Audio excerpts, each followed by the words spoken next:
Book வேல்யூக்கு கம்மியா trade ஆகிட்டு இருக்க சூப்பரான ஒரு டிவிடெண்ட் ஸ்டாக்கை பற்றி பார்க்க போகிறோம். இந்த ஸ்டாக்கு வருஷத்துக்கு 5 தடவை டிவிடெண்ட் கொடுத்துட்டு இருக்காங்க. எக்ஸ்ட்ரா 2 டிவிடெண்ட் ஸ்டாக்ஸ் பற்றியும் பார்க்க போகிறோம். அதுலேயும் ஒரு ஸ்டாக்கு வருஷத்துக்கு 5 தடவை வந்து பார்த்தீங்கன்னா டிவிடெண்ட் வந்து கொடுத்துட்டு இருக்காங்க. அதானி குரூப்பில் இருக்கக்கூடிய சிமெண்ட் கம்பெனி பார்த்தீங்கன்னா மெர்ஜர் வந்து பண்ண போகிறாங்க. அதனால இன்னைக்கு ஓரியன்ட் சிமெண்ட் ஸ்டாக்கோட ப்ரைஸ் கிட்டத்தட்ட 9.5% காலையில் பாசிட்டிவாக வந்து ட்ரேட் ஆகிட்டு இருந்தாங்க. அதை பற்றி பார்க்கலாம்.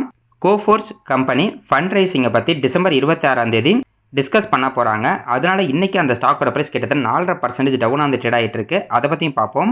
டிஃபென்ஸ் ஸ்டாக்கோட ப்ரைஸில் நேற்று நல்ல ஒரு பாசிட்டிவ் இருந்தாங்க. கிட்டத்தட்ட 5%, 8% பாசிட்டிவில் இருந்தாங்க. அதை பற்றியும் பார்ப்போம். மீசோ, விபிஎல் ஸ்டாக்கை பற்றியும் பார்க்க போகிறோம். ஸ்டாக்கெல்லாம் பற்றி பார்க்கறதுக்கு முன்னாடி ஷேர் மார்க்கெட்டில் டிப்ஸ் ஒன்று பார்த்துடலாம். ஷேர் மார்க்கெட்டில் நிறைய பேர் என்ன தப்பு பண்ணுவாங்கன்னா, ஒரு ஸ்டாக்கை வாங்குறதுக்கும் விற்கிறதுக்கும் பார்த்தீங்கன்னா ரொம்ப வந்து அவசரப்படுவாங்க. நம்ம ஒரு ஸ்டாக்கை வாங்கினதுக்கப்புறம் அந்த ஸ்டாக்கோட ப்ரைஸ் ரொம்ப கீழே போகும். இல்லைனா நம்ம ஒரு ஸ்டாக்கை விற்றதுக்கப்புறம் அந்த ஸ்டாக்கோட ப்ரைஸ் மேலே போகும். அது காரணம் என்னென்னா நம்ம அவசரப்படுறது தான். ஒரு ஸ்டாக்கை வாங்கும் போதோ இல்லை விற்கும் போதோ கரெக்டான ஒரு காரணம் இருக்கணும். அதாவது நமக்கு 20% இல்லைனா 10% லாபம் கிடச்சிருச்சு அப்படின்லாம் நம்ம வந்து விற்கக்கூடாது. நம்ம ஒரு ஸ்டாக்கை ட்ராக் பண்ணிக்கிட்டு இருப்போம். அது வந்து பார்த்தீங்கன்னா அப்படியே கொஞ்சம் கொஞ்சமாக லோவாகி கீழே வந்துக்கிட்டே இருக்கும். நமக்கு தெரியும் இதுக்கு முன்னாடி இருக்க லோ வந்து பார்த்தீங்கன்னா இன்னமும் ரொம்ப கீழே இருக்குது. இருந்தாலும் அங்கே போனதுக்கப்புறம் நம்ம வாங்கிக்கலாம் அப்படின்ற மாதிரி தான் நம்ம வந்து வெயிட் பண்ணிக்கிட்டு இருப்போம். அப்புறம் மார்க்கெட்டே கீழே போயிட்டு அந்த ஸ்டாக்கோட ப்ரைஸ் கொஞ்சமாக ரிவர்ஸ் ஆனால் நம்ம என்ன நினைப்போம்னா கொஞ்சம் அவசரப்பட்டு அந்த ஸ்டாக்கை வாங்குவோம். மறுபடியும் நம்ம வாங்கினதுக்கப்புறம் அந்த ஸ்டாக்கோட ப்ரைஸு அதுக்கு முன்னாடி இந்த லோ ப்ரைஸுக்கு பார்த்தீங்கன்னா போகும். அப்போ நம்ம என்ன யோசிப்போம்னா கொஞ்சம் அவசரப்பட்டு வாங்காமல் இருந்திருக்கலாம், கொஞ்சம் டிலே பண்ணி கூட வாங்கியிருக்கலாம் அப்படின்ற மாதிரி தான் யோசிப்போம். அதே மாதிரி தான் ஒரு ஸ்டாக்கை விற்றதுக்கப்புறம் அந்த ஸ்டாக்கோட ப்ரைஸ் பார்த்தீங்கன்னா இன்க்ரீஸ் ஆகிட்டே இருக்கும். அப்போது நம்ம அதே மாதிரி தான் யோசிப்போம், இன்னும் கொஞ்ச நாள் நம்ம ஹோல்டு பண்ணியிருக்கலாம் அப்படின்ற மாதிரி. இந்த மாதிரி தப்பெல்லாம் வந்து பார்த்தீங்கன்னா போக போக நம்ம வந்து குறைச்சிக்கணும். ஸ்டாக் மார்க்கெட்டில் புதுசாக வரும்போது இந்த மாதிரி தப்பு எல்லாருமே வந்து பண்ணுவோம். கொஞ்சம் எக்ஸ்பீரியன்ஸ் ஆனதுக்கு அப்புறம் தான் வந்து பார்த்தீங்கன்னா ஓகே இதெல்லாம் நம்ம பண்ணக்கூடாது அப்படின்ற மாதிரி இருக்கும். அதே மாதிரி ஒரு ஸ்டாக்கை வாங்குறது போது விற்கும் போதும் என்றைக்குமே வந்து அவசரப்படக்கூடாது. ஸ்டாக் மார்க்கெட் எங்கேயுமே போகாது. நம்ம வாழ்நாள் முழுக்க ஸ்டாக் மார்க்கெட்டில் வந்து இன்வெஸ்ட்மெண்ட் வந்து பண்ண தான் போகிறோம். அதனால் ஒரு வாரம் 1 மாதத்தில் நம்ம வந்து பெருசாக வந்து எடுத்துக்கக்கூடாது.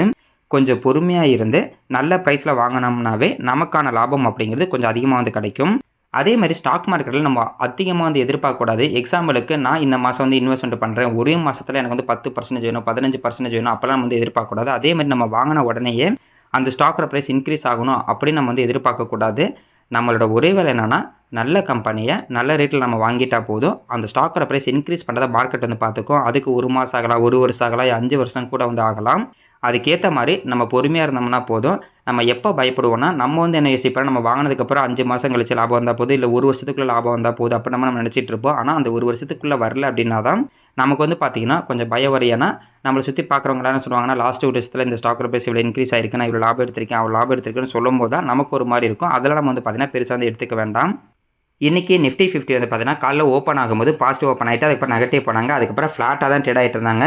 வெறும் ஒரு 10 புள்ளி 15 புள்ளி இந்த மாதிரி தான் ரொம்ப ஃப்ளாட்டாக தான் வந்து பார்த்தீங்கன்னா நிஃப்டி 50 இன்றைக்கி வந்து ட்ரேட் ஆகிட்டு இருந்துச்சு. மேக்ஸிமம் க்ளோஸ் ஆகும்போது ஃப்ளாட்டாக தான் வந்து க்ளோஸ் ஆகும். இப்போதைக்கு 26,175 பக்கத்தில் தான் ட்ரேட் ஆகிட்டு வந்து இருக்குது. மேக்ஸிமம் இன்றைக்கி இல்லை எல்லா இண்டெக்ஸ் வந்து பார்த்தீங்கன்னா கொஞ்சம் நெகட்டிவாக தான் இருந்துச்சு. நேற்று வந்து பார்த்தீங்கன்னா நல்ல ஒரு பாசிட்டிவாக இருந்தது.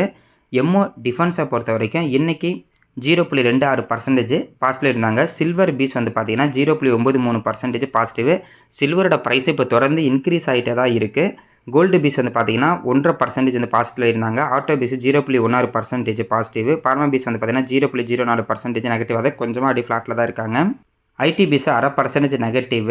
மிட் 150 பீஸ் வந்து பார்த்தீங்கன்னா கொஞ்சம் ஃப்ளாட்டாக தான் வந்து இருந்தாங்க. பார்ப்போங்க, நேற்று நல்ல ஒரு பாசிட்டிவாக இருந்தாங்க, இன்றைக்கி கொஞ்சம் ஃப்ளாட்டாக மாதிரி இருக்காங்க. நாளைக்குலாம் பாசிட்டிவாக இருந்தால் ரொம்ப நல்லாயிருக்கும். அதானி குரூப்பில் இருக்கக்கூடிய ஓரியன்ட் சிமெண்ட் வந்து பார்த்தீங்கன்னா அம்புஜா சிமெண்ட் கூட மெர்ஜர் வந்து பண்ண போகிறாங்க. அதனால இன்றைக்கி ஓரியன்ட் சிமெண்ட் ஸ்டாக்கோட ப்ரைஸ் கிட்டத்தட்ட 9% காலையில் வந்து பாசிட்டிவாக இருந்தது. அம்புஜா சிமெண்ட்டு இன்றைக்கி என்ன அனௌன்ஸ்மெண்ட் பண்ணியிருக்காங்கன்னா இவங்களுக்கு கீழே இருக்க சப்சிடரி தான் Orient cement and ACC limited. இந்த 2 கம்பெனியுமே அம்புஜா சிமெண்ட்டு கூட வந்து பார்த்திங்கன்னா மெர்ஜர் வந்து பண்ண போகிறாங்க. இந்த மாதிரி மெர்ஜர் பண்ணுறனால இந்த கம்பெனிக்கு வந்து ரொம்ப பாசிட்டிவாக இருக்கும். ஃபஸ்ட்டு வந்து பார்த்திங்கன்னா அம்புஜா சிமெண்ட்டு இப்போ லாஸ்ட்டு ஒரு 2-3 வருஷமாகவே சரியாக அவங்களால பர்ஃபார்மன்ஸ் வந்து கொடுக்க முடியல. அதாவது நிறைய சேல் அவங்களால பண்ண முடியல.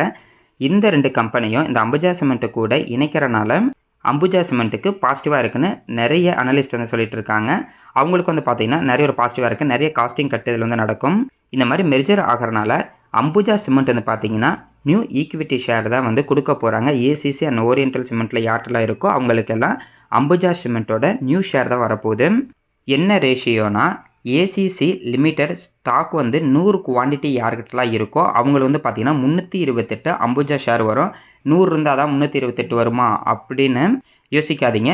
100 ஷேர் இருந்துச்சுன்னா 328னா நம்மக்கிட்ட 10 ஷேர் தான் இருக்குது, 15 ஷேர் தான் இருக்குது அப்படின்னா அதுக்கேற்ற மாதிரி அம்புஜா சிமெண்ட்டு ஸ்டாக்கோட அந்த குவான்டிட்டி நம்மளுக்கு வரும். எக்ஸாம்பிளுக்கு இப்போ நம்மக்கிட்ட 10 குவான்டிட்டி தான் ஏசிசி இருக்குன்னா அப்போ நம்மக்கிட்ட 32 அம்புஜா ஷேர் வந்து பார்த்தீங்கன்னா வரும். மீதி இருக்க அந்த 0.80க்கு ஏற்ற மாதிரி அமௌண்ட் வந்து பார்த்தீங்கன்னா நம்ம பேங்க் அக்கௌண்ட்டுக்கு வந்து ரிசீவ் ஆகிடும். அதனால் அந்த அமௌண்ட்லாம் எங்கேயும் போகாது. அதே மாதிரி ஓரியன்ட் சிமெண்ட்டு யாருக்கிட்டலாம் 100 ஷேர் இருக்கோ அவங்களுக்கு 33 அம்புஜா சிமெண்ட் ஷேர் வந்து பார்த்தீங்கன்னா வரப்போகுது. இதான் ரேஷியோ. இதை பற்றின டீட்டெயிலாக வந்து பார்த்தீங்கன்னா இதுக்கப்புறம் தான் அனௌன்ஸ்மெண்ட் பண்ணுவாங்க. அந்த ரெக்கார்ட் டேட்டு எல்லாமே இல்லை எப்போ வந்து மெர்ஜர் ஆனதுக்கப்புறம் எப்போ அந்த ஷேர்லாம் நம்ம டிமாண்ட் அக்கௌண்ட்டுக்கு வரும் அப்படின்ற மாதிரி இதுக்கப்புறம் தான் பார்த்தீங்கன்னா அந்த அனௌன்ஸ்மெண்ட்டே வரும்.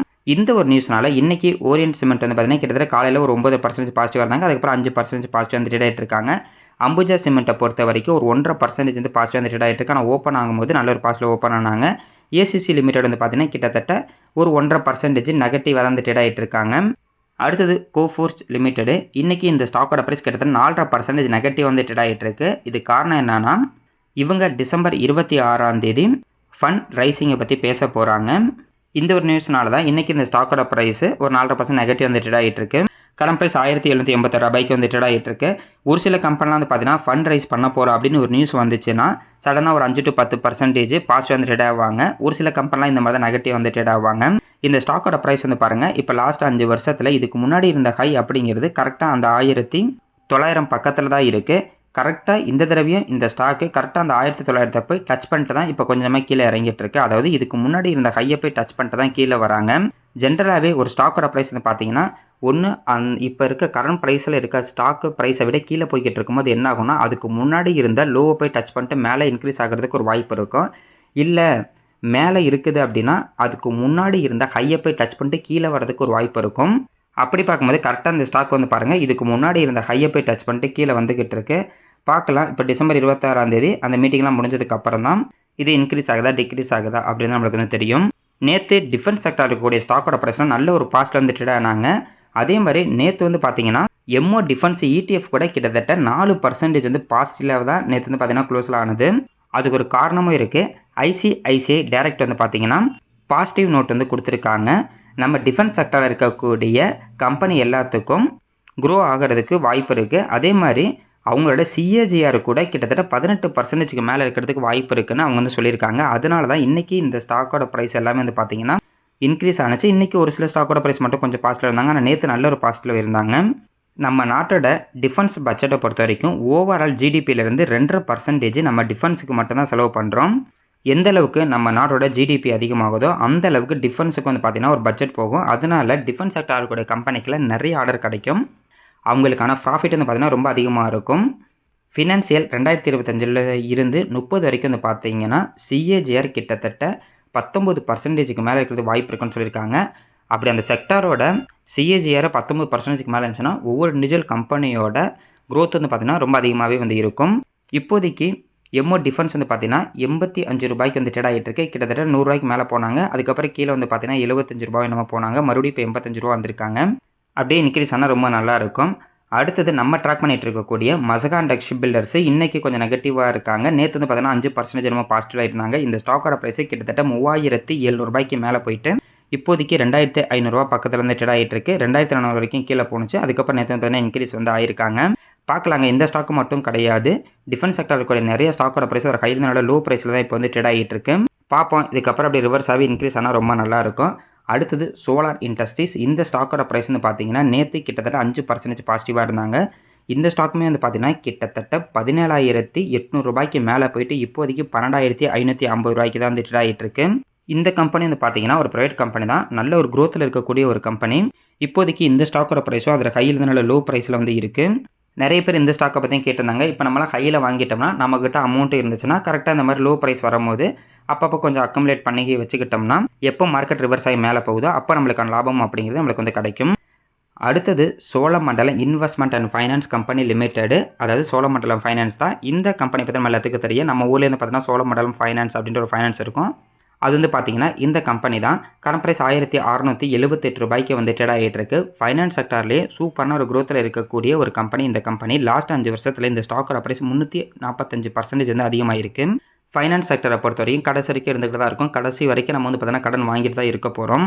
ஃபைனான்ஸ் செக்டாரில் மற்ற கம்பெனியை பொறுத்த வரைக்கும் சோழமண்டலம் ஃபைனான்ஸ் வந்து பார்த்தீங்கன்னா நல்ல ஒரு growthல இருக்காங்க. மார்க்கெட் கேப்பு 1,41,000 கோடிக்கு மேலே இருக்குது. ஸ்டாக்கோட பி ரேஷியோ 30 இருக்குது. இன்ட்ரெஸ்ட் பி ரேஷியோ 22 இருக்குது. புக் வேல்யூ ரூ. 308. ROCE 10%க்கு மேலே இருக்குது. ROE 19%க்கு மேலே இருக்குது. ROIC 10%க்கு மேலே இருக்குது. OPM 69%ல இருக்குது. இன்ட்ரென்சிக் வேல்யூ 923 இருக்குது. அதாவது இந்த கம்பெனியோட கரண்ட் பர்ஃபார்மன்ஸ் பார்க்கும்போது இந்த ஸ்டாக்கோட பிரைஸ் ரூ. 921 ஒர்த்தான ஸ்டாக் அப்படின்ற மாதிரி அர்த்தம். பிஜி ரேஷியோ 1.19ல இருக்குது. சேல்ஸ் growth வந்து பார்த்தீங்கன்னா 26%, ப்ராஃபிட் growth 20%ல தான் இருக்குது. டெப்ட் ஈக்விட்டி 7.23ல இருக்குது. டெப்ட் ஈக்விட்டி கொஞ்சம் அதிகமாக தான் இருக்கும். ஏன் அப்படின்னா இவங்க வந்து ஃபைனான்ஸ் அப்படிங்கிறனால டெப்ட் ஈக்விட்டி கொஞ்சம் அதிகமாக தான் இருக்கும். ப்ரைஸ் டு புக் வேல்யூ பார்க்கும்போது 5.38ல இருக்குது. ஆக்சுவலாக இந்த ஸ்டாக்கோட ப்ரைஸ் கொஞ்சம் நாளைக்கு முன்னாடி வெறும் ரூ. 1,200 இருந்துச்சு. அப்போலாம் யாராவது வாங்கியிருந்தாங்கன்னா இப்போ நல்ல ஒரு லாபத்தில் இருப்பாங்க. சிஏஜிஆர் வந்து பார்த்தா கூட லாஸ்ட் 5 வருஷத்தில் சேல்ஸ் growth 24%, ப்ராஃபிட் growth வந்து பார்த்தீங்கன்னா 32%ல வந்து இருக்குது. ஸ்டாக்கோட ப்ரைஸும் லாஸ்ட் 5 வருஷத்தில் 33% இருக்குது. அதாவது வருஷம் 33% இந்த ஸ்டாக்கோட ப்ரைஸ் இன்க்ரீஸ் ஆகிட்டு இருக்கு. ரிட்டர்ன் ஈக்விட்டி வந்து பார்த்தீங்கன்னா 20%ல இருக்குது. ஓவரால் அந்த பர்சன்டேஜ் எல்லாமே சூப்பரான ஒரு பர்சன்டேஜ். இப்போ இந்த ஸ்டாக்கை யாராவது ஹையில் வாங்கியிருந்தா கூட அதுக்கப்புறம் நல்ல ஒரு லோ போணுச்சு. அப்போ யாராவது அக்குமுலேட் பண்ணியிருந்தா கூட இப்போ வந்து பார்த்தீங்கன்னா மறுபடியும் அதோட ஹைக்கு திருப்பி வந்துருச்சு. இந்த ஸ்டாக்கை என்னோட தம்பி வந்து பார்த்தீங்கன்னா ரூ. 1,200 இருக்கும்போது ஒரு வருஷத்துக்கு முன்னாடி வந்து வாங்கியிருந்தாங்க. கரெக்டாக வாங்கினதுக்கப்புறம் அந்த ஸ்டாக்கோட ப்ரைஸ் நல்ல கீழே போணுச்சு. அவங்க வாங்கினதுக்கப்புறம் 10%, 15%லாம் கீழே போணுச்சு. மறுபடியும் வந்து பார்த்தீங்கன்னா கொஞ்சமாக அக்குமுலேட் பண்ணாங்க. இப்போ வந்து பார்க்கும்போது நல்ல ஒரு லாபத்தில் இருக்காங்க. அதாவது ஒரு 30% நம்ம லாபத்தில் இருக்காங்க. இந்த மாதிரி தாங்க நம்ம ஒரு ஸ்டாக்கை வாங்கினதுக்கப்புறம் நல்ல கம்பெனி ஆச்சுன்னா பிரச்சனையே கிடையாது. அது என்ன தான் கீழே போனாலும் கொஞ்சமாக மறுபடியும் பார்த்தீங்கன்னா இன்க்ரீஸ் வந்து ஆகிடும். அது வரைக்கும் நம்ம கொஞ்சம் பொறுமையாக வந்து இருக்கணும். நல்ல கம்பெனியாக வாங்கினதுக்கப்புறம் அந்த ஸ்டாக்கோட ப்ரைஸ் கீழே போணுச்சுன்னா அது கண்டிப்பாக நம்மளுக்கு வந்து பார்த்தீங்கன்னா ஒரு ஆப்பர்ச்சுனிட்டி தான் இருக்கும். நம்ம கொஞ்சம் கொஞ்சமாக வந்து அக்குமுலேட் பண்ணுறது லாங் டர்மில் நம்மளுக்கு நல்ல ஒரு வெல்த் வந்து கிரியேட் பண்ணும். இப்போ வந்து பார்த்தீங்கன்னா என்னோட தம்பி சோழமண்டலம் ஃபைனான்ஸ் இந்த ஸ்டாக்கோட ப்ரைஸ் கீழே போனால் நல்லாயிருக்கும், மறுபடியும் கீழே போனால் வாங்கலான்னு இருக்கேன் அப்படின்ற மாதிரி தான் வந்து சொல்லிட்டு இருக்காங்க. பார்ப்போம், கீழே போனால் மறுபடியும் நல்ல ஒரு ஆப்ஷன் நம்மளுக்கு கிடைக்கும். வருண் பிவரேஜ் லிமிடெட் இவங்க வந்து பார்த்தீங்கன்னா ஆப்பிரிக்காவில் இருக்கக்கூடிய ட்விஷா கம்பெனியை அக்விசேஷன் வந்து பண்ணியிருக்காங்க. இந்த அக்விசேஷன் வருண் பிவரேஜுக்கு பாசிட்டிவாக இருக்கும் அப்படின்ற மாதிரி சொல்லியிருக்காங்க. அதே மாதிரி வருண் பிவரேஜ் ஸ்டாக்கோட ப்ரைஸு கிட்டத்தட்ட ரூ. 570 மேலே போகிறதுக்கு வாய்ப்பு இருக்குன்னு பை ரேட்டிங்கு நிறைய ப்ரோக்கர்ஸ் வந்து பார்த்தீங்கன்னா கொடுத்துருக்காங்க. ஆப்பிரிக்கா இப்போ தான் வந்து பார்த்தீங்கன்னா கொஞ்சம் கொஞ்சமாக வளர்ந்துக்கிட்டே இருக்குது. ஆப்பிரிக்காவுக்குள்ளே நிறைய கண்ட்ரிஸ் இருக்குது. இன்னமும் அந்த கண்ட்ரி வந்து பார்த்தீங்கன்னா ரொம்ப புவராக தான் இருக்காங்க. அதாவது கரண்ட் இல்லாமையும் நிறைய கண்ட்ரிஸ் இருக்குது, வாட்டர் இல்லாமையும் இருக்காங்க, ஸ்கூல் இல்லாமல் கூட நிறைய கண்ட்ரிஸ் வந்து பார்த்தீங்கன்னா இருக்காங்க. இப்போ தான் கொஞ்சம் கொஞ்சமாக டெவலப் ஆகிட்டு இருக்காங்க. அதனால் ஆப்பிரிக்காவில் பிஸ்னஸ்க்கு நிறைய ஆப்பர்ச்சுனிட்டி வந்து இருக்குது. இப்போ நம்ம கூட ஒரு பிஸ்னஸ் ஆரம்பிக்கிறதுனா ஆப்பிரிக்காவுக்கு போகலாம். ஏன்னா அவங்க இப்போ தான் கொஞ்சம் கொஞ்சமாக மேலே வந்துக்கிட்டு இருக்காங்க. நிறைய ஆப்பர்ச்சுனிட்டி இருக்குது. நம்ம ஒரு பிஸ்னஸ் பண்ணுறதுனா கூட ஆப்பிரிக்காவுக்கு போனோம்னா அந்த கவர்மெண்ட் வந்து பார்த்தீங்கன்னா நம்மளுக்கு வந்து சப்போர்ட் வந்து பண்ணோம். பார்ப்போங்க, கண்டிப்பாக வருண் பிவரேஜுக்கு வந்து பார்த்தீங்கன்னா நல்ல ஒரு பாசிட்டிவ் ஒரு மூவாகவே இருக்கும். அடுத்தது மீஷோ லிமிடெட் கரண்ட் பிரைஸ் ரூ. 186 ட்ரேட் ஆகிட்டு இருக்கு. இப்போ தான் வந்து பார்த்தீங்கன்னா லிஸ்ட் ஆனாங்க. லிஸ்டிங் நல்லா சூப்பராக கொடுத்தாங்க. அதுக்கப்புறம் நல்ல ஒரு பாசிட்டிவாக இன்க்ரீஸ் ஆனாங்க. கிட்டத்தட்ட ரூ. 255 மேலே போயிட்டு இப்போ வந்து பார்த்தீங்கன்னா ரூ. 186 தான் ட்ரேட் ஆகிட்டு இருக்கு. இந்த ஸ்டாக்கை பற்றியும் கேட்டிருந்தாங்க என்ன பண்ணலான்னு. ஆக்சுவலாக ஒரு கம்பெனி லிஸ்ட் ஆகுது அப்படின்னா லிஸ்ட் ஆனதுக்கப்புறம் அந்த லிஸ்டான ப்ரைஸ்லேருந்து கீழே போகிறதுக்கு வந்து நிறைய வந்து வாய்ப்பு இருக்கும். இப்போ ஒரு 100 கம்பெனி வந்து ஐபிஎல் வந்து லிஸ்ட் ஆகுது அப்படின்னா கிட்டத்தட்ட 90 கம்பெனி ஸ்டாக்கோட ப்ரைஸில் வந்து பார்த்தீங்கன்னா லிஸ்ட் ஆனதுக்கு கொஞ்சம் நாளைக்கு அப்புறமா லிஸ்டான ப்ரைஸை விட ரொம்ப கீழே போயிடுவாங்க. இது வந்து பார்த்தீங்கன்னா நார்மல். அதனால் கொஞ்சம் வெயிட் பண்ணுவோம். அதுவும் இல்லாமல் இந்த கம்பெனி வந்து பார்த்தீங்கன்னா ஆன்லைன் பிஸ்னஸில் இருக்கனால எல்லா கம்பெனி மாதிரியும் இவங்களும் பார்த்தோன்னா லாஸில் வந்து ரன் ஆகிட்டு இருக்காங்க. மேபி அந்த லாஸ்லாம் ரெக்கவர் பண்ணி பாசிட்டிவ்க்கு வந்தாங்கன்னா ரொம்ப நல்லாயிருக்கும். இப்போ தான் ஜொமேட்டோ வந்து பார்த்தீங்கன்னா பாசிட்டிவ் வந்திருக்காங்க. ஆனால் அமேசான், ஃப்ளிப்கார்ட் எல்லாமே இன்னமும் வந்து பார்த்தீங்கன்னா நெகட்டிவாக தான் இருக்காங்க. அதை லாஸ் மேக்கிங்கில் தான் இருந்துக்கிட்டு இருக்காங்க. அதனால் கொஞ்சம் பொறுமையாக இருந்து இன்வெஸ்ட்மெண்ட் பண்ணுறது தான் நல்லது. ஏன்னா நிறைய பேர் என்ன சொல்லுவாங்கன்னா மீஷோ வந்து பார்த்தீங்கன்னா இவ்வளோ பேருக்கு வந்து சர்வீஸ் பண்ணிட்டு இருக்காங்க, அங்கே போகும் இங்கே போகும்னு சொல்லுவாங்க. ஆக்சுவலாக ஒரு பிஸ்னஸில் லாஸ்ட்டில் என்ன லாபம் கிடச்சிது அப்படிங்கிறது நம்மளுக்கு வந்து பார்த்தீங்கன்னா முக்கியமாக இருக்கும். அதுக்காக தான் நம்ம பிஸ்னஸே எல்லோரும் பண்ணுவோம். அதே மாதிரி ஸ்டாக் மார்க்கெட்டில் நம்ம இன்வெஸ்ட்மெண்ட்டு லாபத்துக்காக தான் பண்ணுறோம். அப்படி பார்க்கும்போது இந்த கம்பெனி எல்லாமே வந்து பார்த்தீங்கன்னா லாஸில் இருக்கக்கூடிய ஒரு கம்பெனி தான். அதனால் அதை பார்த்து யோசிச்சுட்டு ஒரு முடிவு பண்ணுங்கள். என்எம்டிசி இன்றைக்கி இந்த ஸ்டாக்கோட ப்ரைஸு கிட்டத்தட்ட 4.5% வந்து பார்த்தீங்கன்னா பாசிட்டிவாக இருக்குது. மேக்ஸிமம் இன்றைக்கி ஸ்டீல் செக்டாரில் இருக்கக்கூடிய ஸ்டாக்கோட ப்ரைஸ் எல்லாமே நல்ல ஒரு பாசிட்டிவில் தான் இருந்தாங்க. அது காரணம் யூஎஸ் ஃபெட் ரேட் கட்லையும் இருக்குது. ப்ளஸ் சைனா வந்து பார்த்தீங்கன்னா அவங்க பாலிசியை கொஞ்சம் வந்து மாற்றிருக்காங்க. அதனால் இன்ஃப்ராஸ்ட்ரக்சரு, ரினியூவபிள் எனர்ஜி எல்லாமே நல்ல ஒரு க்ரோ ஆகிறதுக்கு வந்து நிறைய வாய்ப்பு இருக்குது. அப்படி இருக்கும்போது ஸ்டீல் வந்து பார்த்தீங்கன்னா கண்டிப்பாக தேவைப்படுற ஒரு பொருளாக இருக்கும் இன்ஃப்ராஸ்ட்ரக்சருக்கு. இந்த ஒரு நியூஸ்னாலையுமே ஸ்டீல் செக்டார் இருக்கக்கூடிய ஸ்டாக்கோட ப்ரைஸ் எல்லாமே இன்றைக்கி நல்ல ஒரு பாஸ்ட்டில் வந்து இருந்தாங்க. NMDCயை பொறுத்த வரைக்கும் கரண்ட் ப்ரைஸ் 81 ரூபாய்க்கு வந்து ட்ரேட் ஆகிட்டு இருக்கு. இதுக்கு முன்னாடி வந்து பார்த்தீங்கன்னா 95 ரூபா பக்கத்தில் இருந்துச்சு. அதுக்கப்புறம் லோ வந்து பார்த்தீங்கன்னா 60 ரூபாய்க்கு போணுச்சு. மறுபடியும் 60 வந்து இப்போ 81 ரூபா கொஞ்சமாக வந்து இன்க்ரீஸ் வந்து ஆயிருக்காங்க. வருஷத்துக்கு இவங்க வந்து பார்த்தீங்கன்னா 2 தடவை டிவிடெண்ட் கொடுத்துட்ருக்காங்க. 3வது மாதம் 8வது மாதம். எப்படி பார்த்தாலும் டிவிடெண்ட் ஈல்டு வந்து பார்த்தீங்கன்னா கிட்டத்தட்ட 4% மேலே இருக்குது. பார்ப்போங்க, இந்த ஸ்டாக்கோட ப்ரைஸ் கொஞ்சமாக இன்க்ரீஸ் ஆனிச்சுன்னா ரொம்ப நல்லாவே இருக்கும். இந்த ஸ்டாக் வந்து பார்த்தீங்கன்னா இன்டென்சிக் வேல்யூ 198 ரூபாயில் இருக்குது. இன்டென்சிக் வேலையோட ரொம்ப கம்மியாக தான் இப்போதைக்கு இந்த ஸ்டாக் வந்து ட்ரேட் ஆகிட்டு இருக்கு. அடுத்தது PFC power finance corporation limited. இவங்க வந்து பார்த்தீங்கன்னா பவர் செக்டர் இருக்கக்கூடிய கம்பெனிக்கெலாம் ஃபைனான்ஸ் தரக்கூடிய ஒரு ஃபைனான்ஸ் கம்பெனி. இன்றைக்கி இந்த ஸ்டாக்கோட ப்ரைஸ் கிட்டத்தட்ட 3% பாசிட்டிவ் வந்து ட்ரேட் ஆகிட்டு இருக்கு. கரண்ட் ப்ரைஸ் 355 ரூபாய்க்கு வந்து ட்ரேட் ஆகிட்டு இருக்கு. இந்த ஸ்டாக்கோட ப்ரைஸ் பார்த்தீங்கன்னா கிட்டத்தட்ட 560 ரூபாய்க்கு மேலே இருந்துச்சு. இப்போ வெறும் 355 ரூபாய்க்கு தான் ட்ரேட் ஆகிட்டு இருக்கு. வருஷத்துக்கு இவங்க 5 தடவை டிவிடெண்ட் வந்து தருவாங்க. 2வது மாதம், 3வது மாதம், 6வது மாதம், 8வது மாதம், 11வது மாதம் இந்த மாதிரி 5 தடவை இவங்க டிவிடெண்ட் வந்து கொடுத்துட்ருக்காங்க. சூப்பரான ஒரு கம்பெனி, நல்ல ஒரு குரோத்தில் இருக்கக்கூடிய கம்பெனி. இவங்களோட புக் வேல்யூ வந்து பார்த்தீங்கன்னா 385 ரூபாயில் இருக்குது. இன்டென்சிக் வேல்யூ 879 ரூபாயில் இருக்குது. கரண்ட் ப்ரைஸ் வந்து பார்த்தீங்கன்னா புக் வேல்யூக்கும் கம்மியாக தான் இருக்குது. இன்டென்சிக் வேல்யூக்கும் ரொம்ப கம்மியாக இருக்குது. நல்ல ஒரு வேல்யூஷனில் இருக்காங்க. பவர் செக்டாரில் இருக்கனால பவர் செக்டார் அப்படிங்கிறது கடைசி வரைக்கும் இருந்துக்கிட்டு தான் இருக்கும். இப்போதைக்கு வந்து பார்த்தோன்னா அதோட ஹையில் இருந்து நல்ல லோ ப்ரைஸில் இருக்கனால இது வந்து கண்டிப்பாக நம்மளுக்கு ஒரு வாய்ப்பாக இருக்கும். அடுத்தது REC லிமிடெட். இன்றைக்கி இந்த ஸ்டாக்கோட ப்ரைஸும் கிட்டத்தட்ட 3% பாசிட்டிவ் வந்து ட்ரேட் ஆகிட்டு இருந்தாங்க. கரண்ட் ப்ரைஸ் 355 ரூபாய்க்கு ட்ரேட் ஆகிட்டு இருக்கு. இந்த ஸ்டாக் வந்து பார்த்தீங்கன்னா கிட்டத்தட்ட 640 ரூபாய்க்கு மேலே போயிட்டு இப்போதைக்கு 354 ரூபாய்க்கு தான் வந்து ட்ரேட் ஆகிட்டு இருக்கு. இவங்களும் வருஷத்துக்கு 5 தடவை வந்து டிவிடெண்ட் கொடுத்துட்ருக்காங்க. 3வது மாதம், 8வது மாதம் 2 தடவை, 10வது மாதம் ஒரு தடவை வந்து டிவிடெண்ட் வந்து கொடுத்துருக்காங்க. அதுக்கடுத்து 2வது மாதமும் பார்த்தீங்கன்னா வந்து டிவிடெண்ட் வந்து கொடுத்துருப்பாங்க. அதனால் வருஷத்துக்கு 5 தடவை இவங்களும் டிவிடெண்ட் வந்து தராங்க. இதுக்கு முன்னாடி பார்த்த PFC தான் இந்த REC லிமிட்டோட பேரண்ட்டாக வந்து இருக்காங்க.